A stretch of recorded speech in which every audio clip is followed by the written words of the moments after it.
Hi, everyone. Thank you so much for joining us for this webinar, The Road to the Right to Housing in Canada. How did we get here and what's next? We're here to talk about the way that we have advanced towards a recognition of the right to adequate housing in Canada in law. And at this crucial moment, to think about what's next and how communities can build on that recognition to make the right to housing a reality. I'm very happy to welcome our guests here, experts who have been part of this long struggle. On my right, Janice Arsenault. Janice is 50 years old and has been struggling for adequate housing for 15 years. She was an applicant in the Charter Challenge on the right to housing and is a founding member of the Lived Experience Advisory Council. And she's currently president of the 1765-75 Weston Road Tenants Association. On my left, I have Mike Creek. Michael's the Director of Strategic Initiatives with Working for Change. He believes that a rights-based approach to policy will play a critical role in all of our lives. And Michael has been involved in housing rights for over a decade. Joining us from Vancouver, we have Stefania Seccia. She joined the Canadian Alliance to End Homelessness team following a 10-year career in journalism, where she asserted herself as an expert on the homelessness solution.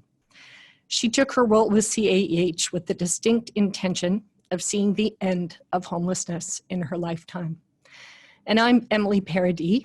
I'm a Maytree Fellow, and I've been an activist, frontline worker, researcher, and advocate on issues of housing and homelessness for 30 years. So I just would like to start us off with the question of the human right to housing. What is the human right to housing? And often people feel a bit confused about what exactly do we mean when we say housing is a human right. The United Nations has set forth a really expansive definition of the right to housing. They say that it's more than just four walls and a roof. And in fact, it's the right of every person to a safe and secure home and community in which to live in peace and dignity. And this is a really important foundation for understanding that the right to housing is absolutely more than just the right to a physical living space. It also points to how important housing rights are to all other fundamental human rights and dignity. The right to housing is recognized in a number of international treaties that Canada has signed. The most important of these is the International Covenant on Economic, Social, and Cultural Rights, but the right to adequate housing is also recognized in the United Nations Declaration of Human Rights, in the Convention on the Rights of the Child, and the Convention to End Discrimination Against Women. The right to housing doesn't necessarily mean that individuals can claim an immediate right to a house. It's a bit different in this respect than some of the civil and political rights that we often are more familiar with, something that sets very distinct obligations for states to provide certain things or to refrain from certain things. The right to adequate housing is part of a class of rights known as social and economic rights. And social and economic rights impose a duty on states to progressively realize those rights, to continually improve and move towards recognizing those rights for all over time and giving priority to those who are most vulnerable. So the United Nations asserts, for example, that housing strategies must ensure that measures being taken are sufficient to realize the right for every individual in the shortest possible time and in accordance with the maximum available resources. And when we talk about the right to adequate housing, adequacy has been clearly defined by the UN. There are specific components that are part of the right to adequate housing. Adequate housing has to be affordable. The cost can't interfere with access to other needs. It must be habitable. It has to be large enough, safe, healthy, and in good repair. It must be accessible for disadvantaged groups and for people with disabilities. It must be secure. The occupants have to have security of tenure and be legally protected from eviction. It's serviced by necessary infrastructure, and it must be located close to employment, services, and amenities. It has to be culturally appropriate as well for inhabitants' way of life, and so this recognizes a broad range of types of adequate housing. And finally, adequate housing must be equitable. All people must have equal access to it regardless of gender, race, and other factors. In the Canadian context, in spite of the fact that the right to adequate housing is recognized in numerous UN conventions that Canada has signed, it has not until recently been recognized in law in Canada. Canada's Charter of Rights and Freedoms, for example, which is our defining document with regards to human rights, does not explicitly recognize social and economic rights. Nevertheless, advocates have long asserted that a recognition of the right to housing and other social and economic rights is implicit in Section 7 of the Charter that guarantees the right to life, liberty, and security of the person, and in Section 15 that guarantees everyone the right to equal treatment under the law. In spite of those charter guarantees, though, Canadian courts have traditionally called social and economic rights non-justiciable, meaning that they can't be decided by the courts, but instead must be decided by policymakers. This has left Canadian housing advocates in a challenging position of needing to go outside of Canada to seek recognition of the human right to adequate housing and other social and economic rights. And so for decades, Canadian social rights advocates and people with lived experience of homelessness and poverty have attended United Nations reviews of Canada. The photo here shows me back when my hair was brown, and my colleague Doreen Silversmith, who was a leader in an organization called For Women's Advocacy, Rights and Dignity. And she brought a statement on behalf of Forward to the UN Committee Review of Canada in May 2006, asserting the experience of homelessness that women face in Canada, the impacts that that has for women, and the importance of Canada abiding by its international obligations. So in 2009, in spite of decades of recommendations from United Nations committees, Canada still had not recognized the right to adequate housing domestically, and it still had not implemented effective measures to address homelessness. The UN Special Rapporteur on the right to adequate housing, in fact, commented in 2009 that he remained very concerned about the significance of homelessness across Canada. And he also pointed out that Canada was one of the only countries in the world without a national housing strategy. In the face of this, advocates started to explore a new strategy for winning the right to housing in Canada by planning to launch a charter challenge. Janice, you were there. Tell us about that process. Well, when I was approached by Ms. Heffernan and Dr. Paradis, we spoke about the future and what it held for me as an individual. Where I was at that time was borderline homelessness. I was kind of couch surfing because I couldn't provide a home for my children. Luckily, my parents took charge of them, but after that, things went from bad to worse. It was nobody would listen to me. I didn't know about any services. I found sistering, and then I started to be on the right track with services and stuff, but it was still, they couldn't provide me with a home like that I could afford on the income that I had. I couldn't work because of post-traumatic stress disorder. And I just felt that I wasn't being listened to by anybody. So when I was approached by yourself and Ms. Heffernan, I decided to take a step, in a right direction and not only help myself, but help everyone in Canada to have the right to have a house. Like, kids can't live nowadays. You know how many parents are taking care of their grandchildren now? There's a lot, because my son can't make $41,500 a year to provide a 1-bedroom apartment for his daughter. I thought to myself that if anything would happen from this, at least my granddaughter would know that I stood for her rights, that I stood to protect her. My granddaughter's Aboriginal and disabled. So, you know, like, who's going to care for her if I can't? Because my son doesn't have the stability. I do, because I persevered, and I was a squeaky wheel, and I spoke, and I stood up, and I begged and cried and screamed and got myself the housing that I needed. But it took 4 years.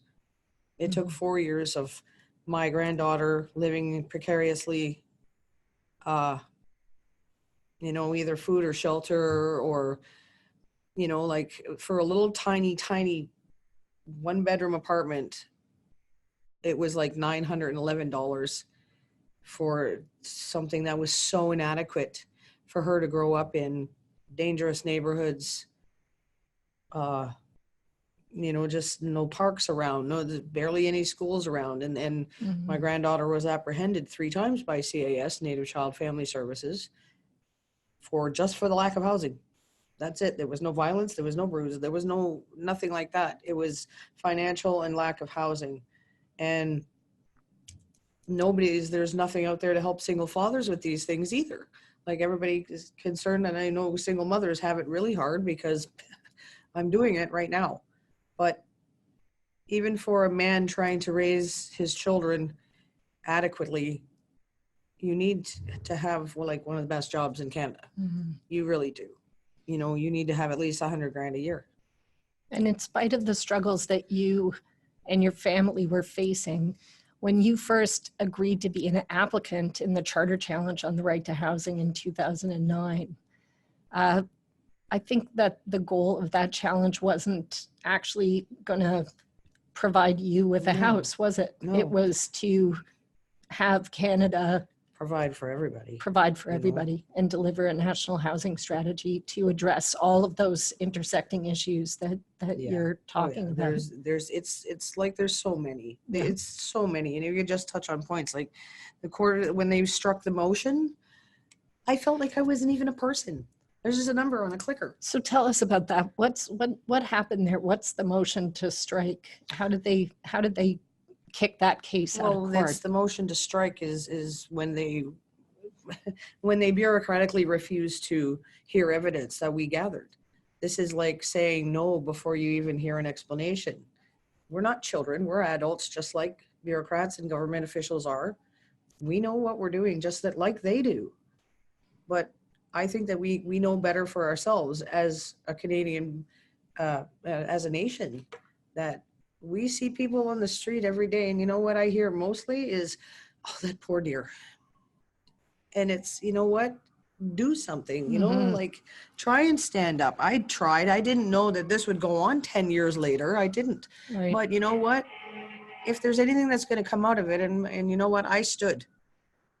And that's what I want my children and my children's children to know, that I stood and I made waves, and I did that for them, not for me. It wasn't. And so the case took 5-6 years to work its way through all the different levels of the court. And at first, the Ontario government brought this motion to strike, saying the court shouldn't even hear the evidence. And the court agreed, even though we had compiled 10,000 pages of evidence, your affidavit, the affidavits of the other claimants, affidavits from many, many experts. And to add insult to injury, then the Court of Appeal also agreed that it should be struck, because the right to housing is not justiciable. And then in 2015, I think it was, the Supreme Court decided not to go forward with the appeal. And so it came to an end. What did that mean for you as an applicant in the case, to be told that your rights didn't belong in the courts? Well, how would anybody feel? It's like, okay, regime time. Or like I said, I felt like I was just a number, and I live in Canada. We have a democratic society. We are the ones that are supposed to be voting. But when you look at a politician or a judge or somebody in some kind of a governmental position, you present them 10,000 pages. Okay, present me with 10,000 pages. See what I do with it. They didn't, it's not that it wasn't admissible or it wasn't this and that. They just didn't want to themselves personally. They didn't want to read it. Right. They didn't, oh my God, I'm going to have to. It was a case of, you know what, I don't want to do that. So let's just push it away. Let's just kibosh that or kill it. Let's kill it. That's Thanks, how I Janice. felt. It was like, you took my person and you put it in the garbage, and you're supposed to be running my country. You're supposed to be making sure that I'm safe, making sure that I'm, like,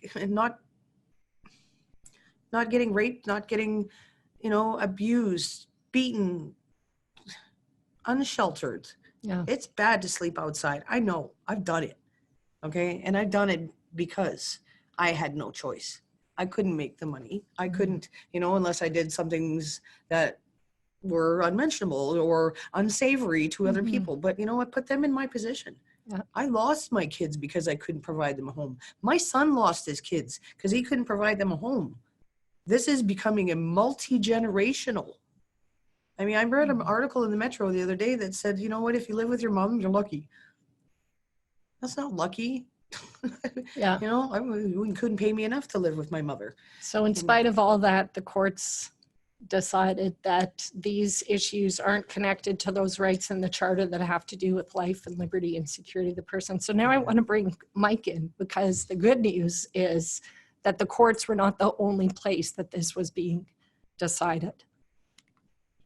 And so Mike, you were involved with other initiatives with the Right to Housing Coalition that were supporting that charter challenge and making some headway in other ways. Yeah. So 10 years ago, when we formed the coalition, it was made up, of many different groups, organizations, individuals, really good cross-section of people who have been impacted, and also working on the right to housing for many years before the coalition started.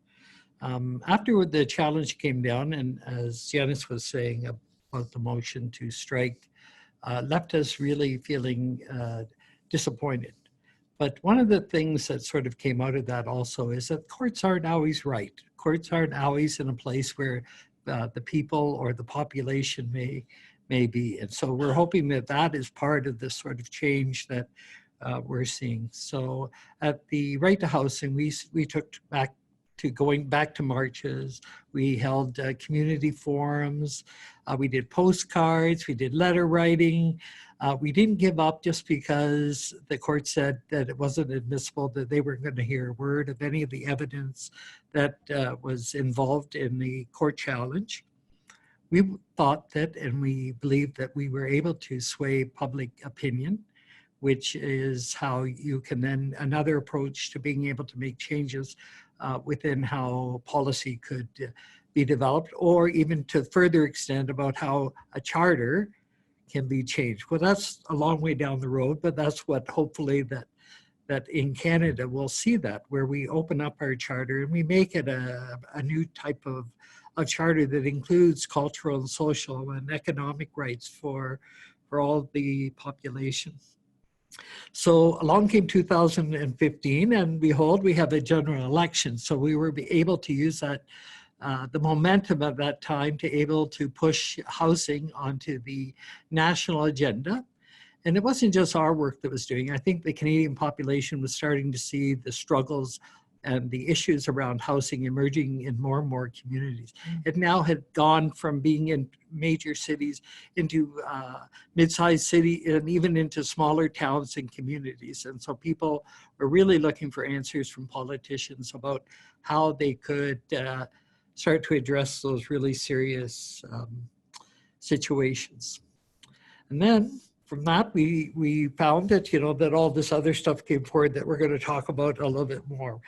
But I'd like to move on to going to the United Nations in 2016. I was asked I was selected by my peers at a meeting to represent people with the lived experience to be able to go to Geneva, Switzerland, and to give testimony in front of the committee to be able to use a lived experience of my homelessness, but also of what I was also seeing on the ground. So it wasn't just me, it was about thousands of other people who were experiencing homelessness, people dying on the streets, people paying terrible prices for the lack of having a right to housing was quite evident.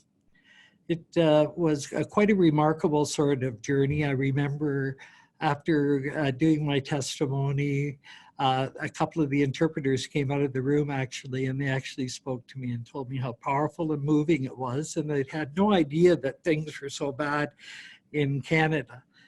And so that was nice to hear, because you then knew that people were actually hearing about what was really taking place in our country. And it had sort of it made me feel really optimistic. But also some of the people, the panel, I think it was 18 members, a few of them really expressed interest too about what those changes were really, the importance of having those things heard at the United Nations from people with a lived experience. Of course, we had all the statistics and all other sort of expert evidence. That was really a well-balanced approach that was led by Bruce Porter and Lalani, of course, who is now the special rapporteur.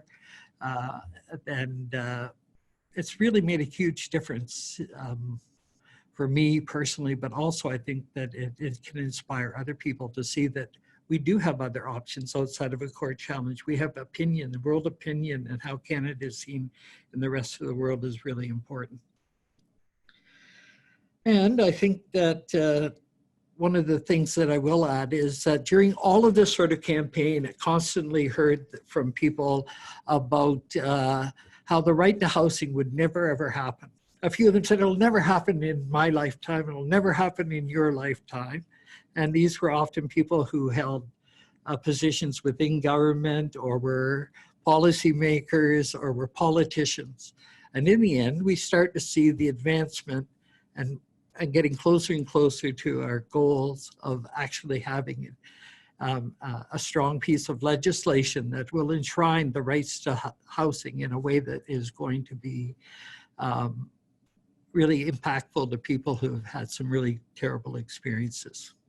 Thank you so much, Mike. And it seems that the work that you both did in speaking out really did have an impact, because in 2017, we had a federal government announce a national housing strategy.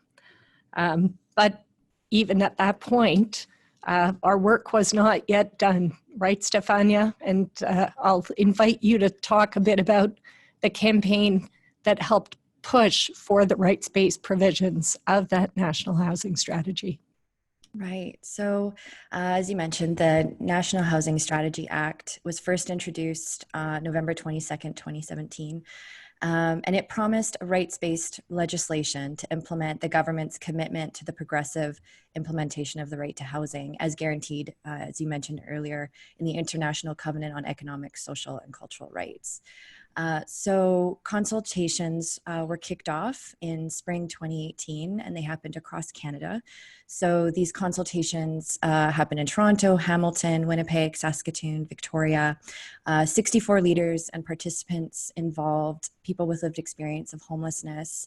They focused on rights-based participation in the National Housing Strategy. So it's an inclusive processes, access to justice, support for local initiatives, representation. It was really meant to underscore the importance of local level engagement, because it was that local level engagement done by folks like you, Janice and Mike, that were really bringing this now into the national forefront.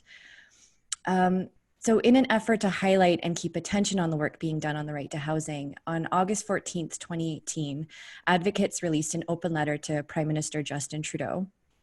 It was signed by over 170 organizations and prominent Canadians. And by the end of this part of the campaign, the signatories surpassed 1,100 people. the last time I counted. I think it's above that now. And the letter was urging Trudeau to enshrine the right to housing in the National Housing Strategy Act. So the Legislate the Right to Housing campaign followed this letter up with a social media campaign, including quotes from people across Canada who are just as passionate about seeing the right to housing passed into legislation meaningfully and not just a kind of lip service, which would have been really disappointing after, the decades of hard work that had gone into this. As I mentioned, we did the postcard campaign to show support from all different types of Canadians who were partnered with us. And just to remind ourselves of the cost that inadequate housing and homelessness have is someone like Leona, who appears on this slide, was one of the folks. She pitched a tent in super intense city in Victoria and BC a few years ago. And she was a passionate advocate who worked with the Lived Experience of Homelessness Network, which is also based in BC. She was a friend to many, and even though I hadn't personally crossed paths with her, she meant a lot to a lot of people, and I'm so grateful she lent her voice to the campaign. And we have the right to housing in Canada now, thanks to the work of Leona and so many others like her. So it's really important to remember that while we go through these legislative processes, it's really the human cost of all of this. But on April 8th, 2019, the National Housing Strategy Act was introduced in the Budget Implementation Act of 2019, or Bill C-97. The legislation as first introduced was still missing some really critical elements to make the right to housing meaningful. So while it affirmed a commitment to the progressive realization of the right to housing and required future governments to adopt and maintain a national housing strategy, and established a National Housing Council and Federal Housing Advocate, well, that all sounded really great. It actually lacked rights-based accountability mechanisms, including a review panel, for instance, or requiring a response from the government. So it lacked teeth. So in that time period between April until it was received royal assent, the Right to Housing campaign and others focused lobbying efforts between April and June and proposed critical amendments pressing for a stronger commitment to the right to housing and the addition of appropriate rights-based accountability mechanisms.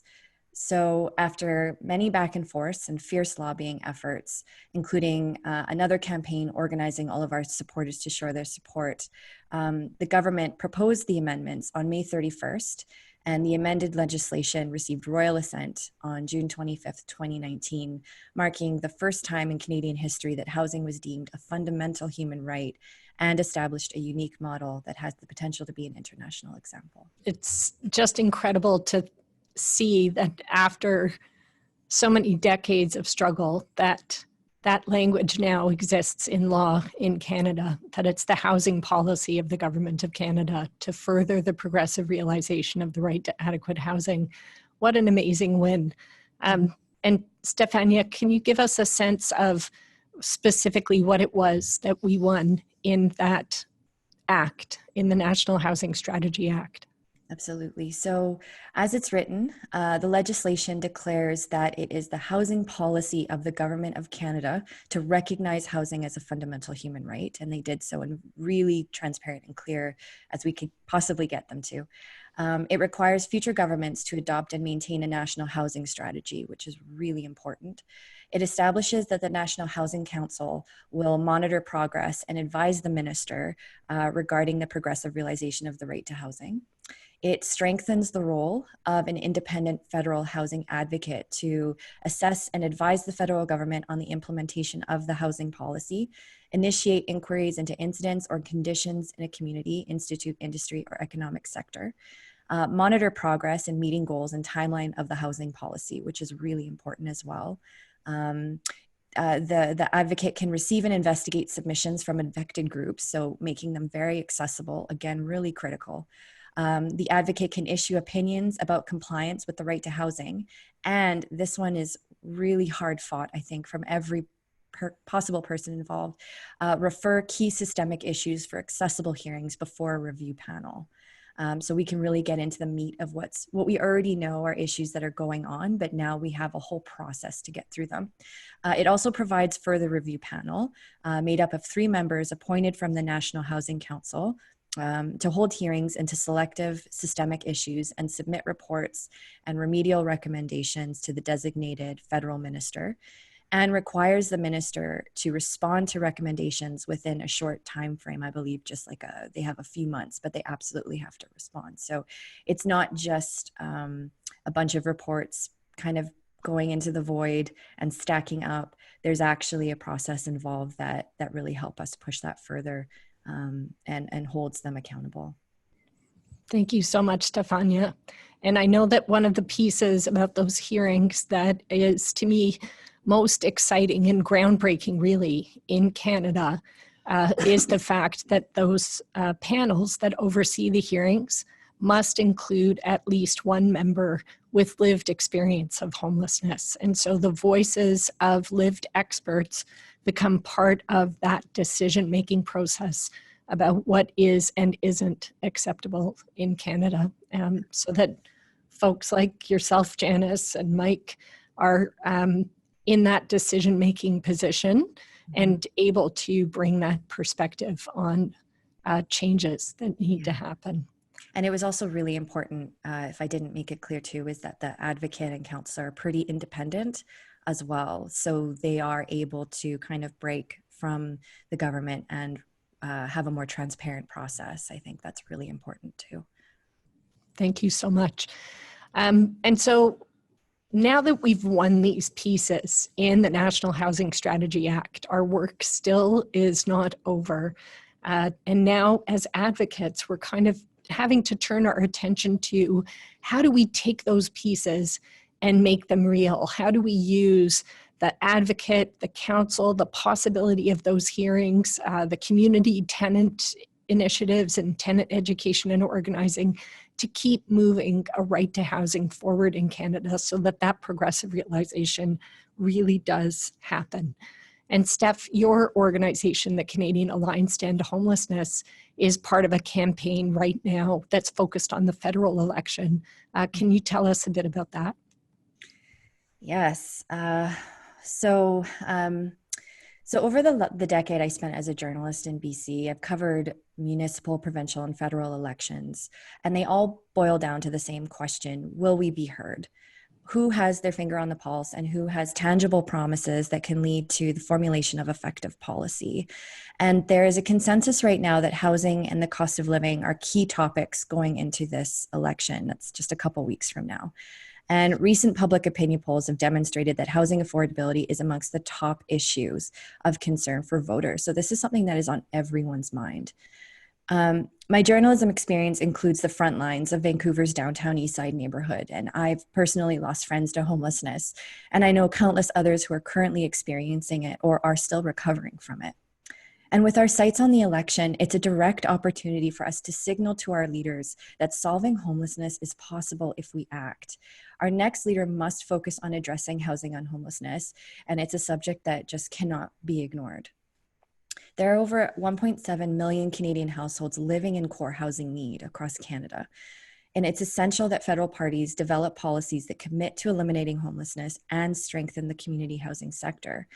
So with the right supports in place, we can make homelessness history in the next decade. And every election is a critical point in time to get our priorities straight at the top government level, just as Mike was saying about the last election. It's not to say that we're hoping for a specific outcome, but we are seeking a clear and strong commitment. And actually on October 6th, the CAH and 4 other national housing sector organizations hosted an all-party national housing debate, which is available on YouTube and the CPAC website as well. I strongly suggest folks who are interested to hear what other parties' plans are regarding homelessness and housing to watch that debate for free online. But luckily for our political leaders, the CAH, along with the CHRA, Co-op Housing Federation of Canada, and the Réseau Québécois des Hospices d'Habitation, wrote a letter to every federal party leader just a couple months ago. As organizations representing the community housing and homelessness sector in Canada, we're calling on all of the major political parties to prioritize housing affordability this election. And especially luckily for them, we spelled out how they can do it by recommending the following policies in their election platforms. So we want them to commit to maintain federal leadership and investment to address access to housing. Long-term reliable funding is required to end homelessness and strengthen community housing in Canada. We really, really need them to develop and adequately fund a distinct urban, rural, and northern Indigenous housing strategy. Indigenous peoples living in urban, rural, and northern settings face far greater housing inequality when compared to non-Indigenous peoples. Although the federal government is finalizing 3 distinctions-based housing strategies, there's no distinct strategy for Indigenous peoples living in urban and rural centers, despite the fact that 87% of Indigenous peoples living in these are living in these settings.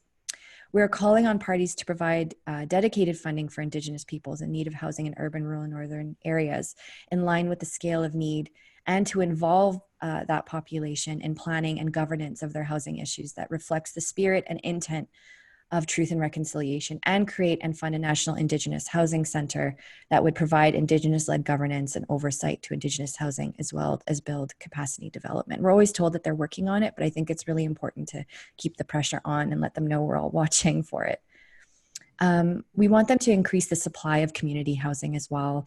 The demand for affordable housing in Canada just continues to grow, and in order to increase the overall supply of community housing, we're calling on all parties to increase support for new community housing through an expanded toolkit of programs and policy options designed to increase access to capital and to increase funding and modify the mandate of the Federal Lands Initiative so that greater amounts of surplus land and buildings can be made available for community housing purposes. In the meantime, protect the existing supply of community housing and ensure proper supports to protect that supportive housing. A lot of these were built in the 70s and 80s, and they need funding for repair. We also need to make sure that they're not redeveloped for anything else, that we need to protect what we already have. And finally, we really, really need them to commit to the elimination of homelessness in Canada. An underestimate of 235,000 different Canadians will experience homelessness this year in Canada, and that's an old number, at an estimated economic cost of $7 billion per year. In the National Housing Strategy Act, the government has committed to the progressive realization of the right to housing. And under international human rights law, this means priority in housing policy must be given to vulnerable groups and those in greatest need of housing.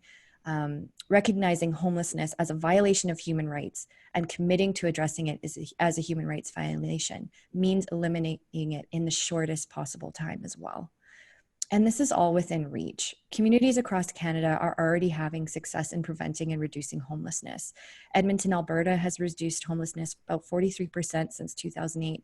Kawartha Lakes in Halliburton County in Ontario have reduced chronic homelessness over 50% in just 6 months. And Guelph Wellington, Ontario has reduced chronic homelessness by 24% in 7 months. And there are more coming down the pipe.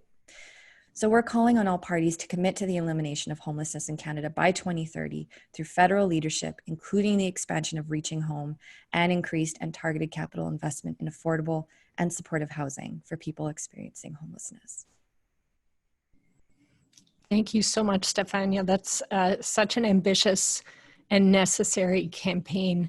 And of course, when we think about leadership on issues of housing and homelessness, the federal role is absolutely crucial. And at the same time, there are things that we can do in our communities to keep pushing for the right to housing at the local level as well. And so this is a campaign that I've been directly involved with, the Right to Housing in Toronto campaign, where we're pointing out that all levels of government, in fact, have a duty and an obligation to respect, protect, promote, and fulfill human rights, including the right to adequate housing. And that, in fact, there's a lot that can be accomplished at the municipal and local level in Canada that can help contribute to the realization of the right to housing, so that no matter who is governing Canada at the end of October, we can continue working at all levels of government for this recognition and implementation of the right to housing. So at the Right to Housing in Toronto campaign, we really see our work of trying to have Toronto recognize a right to adequate housing in its new 10-year housing plan as a template that can be taken up by other cities and local jurisdictions, regions, and municipalities across the country. There's actually a lot that cities can do to uphold the right to housing. It's not all about the investments and rights mechanisms and leadership at the federal and provincial level. In fact, a lot of the direct drivers of inadequate housing and homelessness are directly in the control of cities. So how can cities uphold the right to housing? Well, first, they have to consider rights when they're making decisions, policies, budgets, and programs. They need to make a plan towards the right to housing for all. And in Toronto, we're fortunate to have the opportunity of the city's upcoming housing TO plan for 2020 to 2030. And we're advocating to make that a rights-based plan. Cities can invest the maximum of available resources, as all levels of government are obligated to do in their commitments to social and economic rights. They can also prioritize the needs of the people who are most vulnerable and act urgently to address homelessness. Cities have powers that they're able to use to improve access to adequate housing and to contribute to the elimination of homelessness. So for example, they can ensure that their bylaws and regulations protect residents' housing rights. They can use their planning and zoning powers to ensure that an adequate supply of affordable, accessible, and decent housing is provided, and to protect existing affordable housing from redevelopment or from having its cost increased. Cities can also choose to deliver their services in ways that uphold the right to housing, everything from the way that shelter services are delivered to things like policing and social assistance, which is in municipal jurisdiction in Ontario. Cities also can step up to meaningfully engage individuals and communities who are directly affected by inadequate housing and homelessness. Really, this is one of the most important things that cities need to do, is ensure that there's rights-based participation and leadership from everyone who has been involved in these struggles for so long. And finally, of course, cities do need to call upon higher orders of government to fulfill their obligations. And when cities come together to make unified demands on higher orders of government, we often see really meaningful results. Sometimes when we talk about a right to housing in a municipal context, there are some fears and concerns about what that might mean. And so the Right to Housing in Toronto campaign has consulted with legal experts to provide some clear answers to councillors, residents, and others who might have some misconceptions about what a right to housing would mean in Toronto. So for example, a right to housing does not mean that the city is required to provide an adequate home for everyone. It doesn't mean that the city could be taken to court by individuals to claim their housing rights. And sadly, it does not mean that the city would be able to magically end homelessness tomorrow, because of course, rights are not a silver bullet. However, it does mean that the city would make a plan to ensure access to adequate housing and to progressively realize that right. It would invest the maximum of its available resources in housing. It would put systems in place to monitor and enforce its housing obligations, similar to those systems that we just heard about at the federal level, a council, an advocate, and enforcement mechanisms. And it does mean that the city would act immediately to address urgent threats to human dignity and security, such as homelessness, and set an ambitious target to make meaningful change in addressing chronic homelessness, just as so many cities have already done, and as Stefania has explained.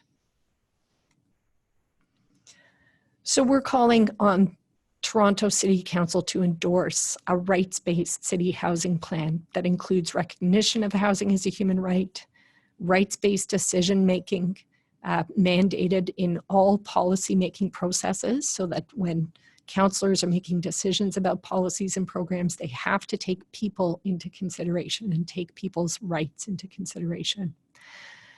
We want a plan that sets forth coordinated governance and action in the City of Toronto and municipalities across Canada. Housing-related functions are actually delivered through a number of different divisions, and they are governed and resourced in separate ways. We're looking for cities to coordinate and amplify the impacts of those investments.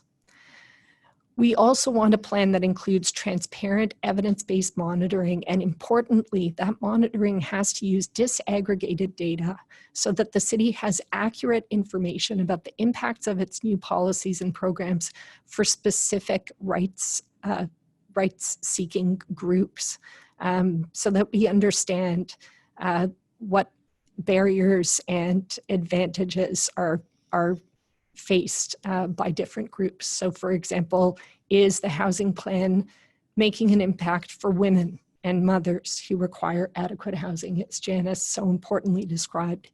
Is it having an impact for urban Indigenous populations? Is it having an impact for members of racialized communities, for immigrants and refugees, and for people with disabilities, all of whom face much higher risks of inadequate housing and homelessness?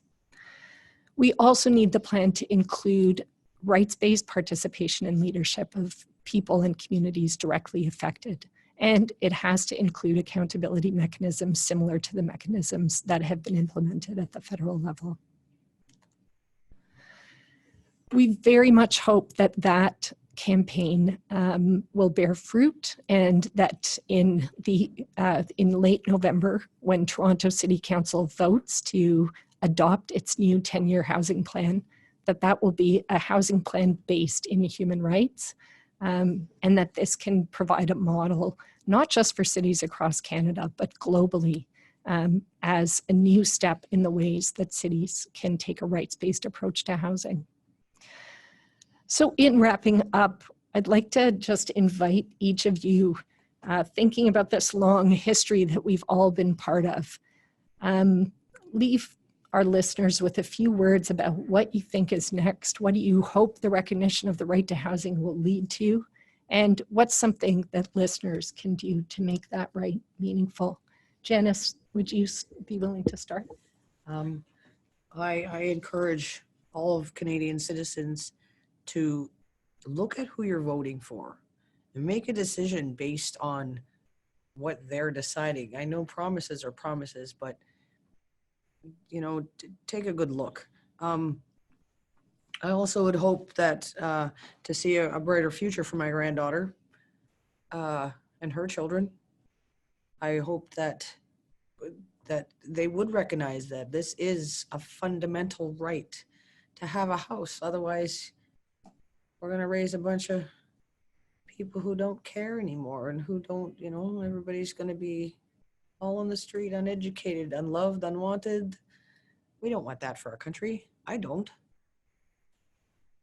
Thanks, Janice.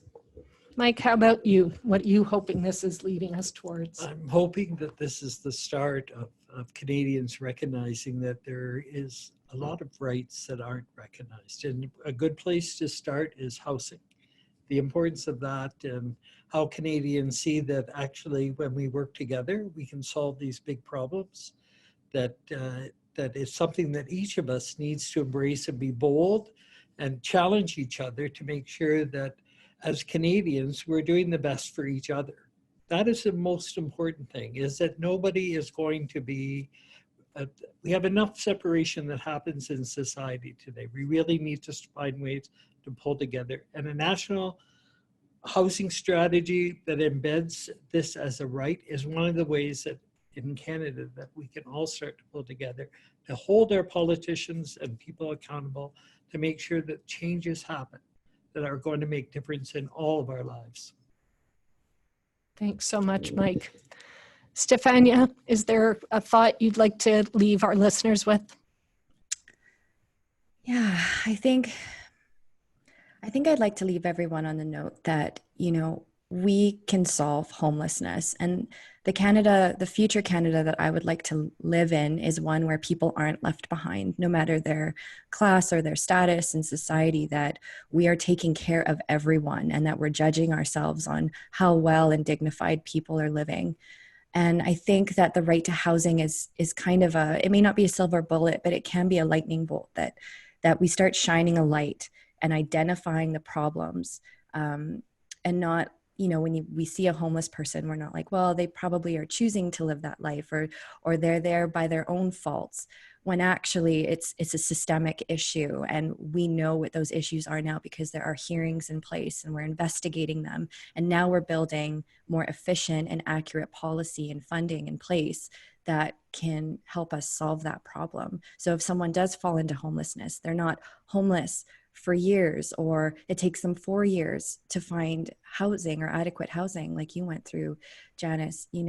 It's something that's pervasive. And I think this is an opportunity now where we can really, really buckle down and make some noise and, make sure people aren't suffering and they're living dignified lives. And I think that, for anyone listening and watching this webinar, just go to homeforeveryone.ca, see what the Canadian Alliance to End Homelessness is doing. There's a lot of great work happening nationally and at local levels that you can get involved in, writing letters to your MPs or MPPs or MLAs and your local government. There's a lot that you can do, and most of it is just by fault of paying attention and holding your neighbor up.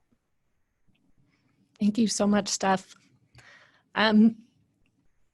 I'm hoping that folks who are listening to this webinar and people across the country are going to take some inspiration from some of the stories that we've told here. And I know that there are so many others. I know that there's, we just touched on the work of the Superintensity Society in Victoria. We've barely even scratched the surface of the important work being done in the North on the right to adequate housing. We know that all of that has been led and moved forward by people with lived experience, people facing poverty and homelessness, tenants living in inadequate housing, coming together to try to make those improvements, and frontline organizations who are seeing the impact that homelessness and inadequate housing are having for the people they serve. So I really hope that coming out of hearing some of these stories, folks will be inspired to get together and take action, however small it might seem at first, to work together to think about what can be accomplished and to make sure that whatever action is taken, it is with the leadership and priorities of people who are directly facing inadequate housing and homelessness. Because that's the most important knowledge to have at the table in making the kinds of changes that are going to lead to a Canada without homelessness and a Canada where everyone has a safe and secure place to live in peace and dignity.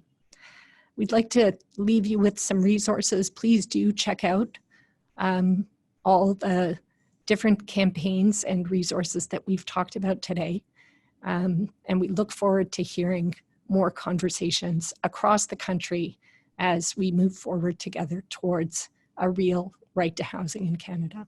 Thank you so much.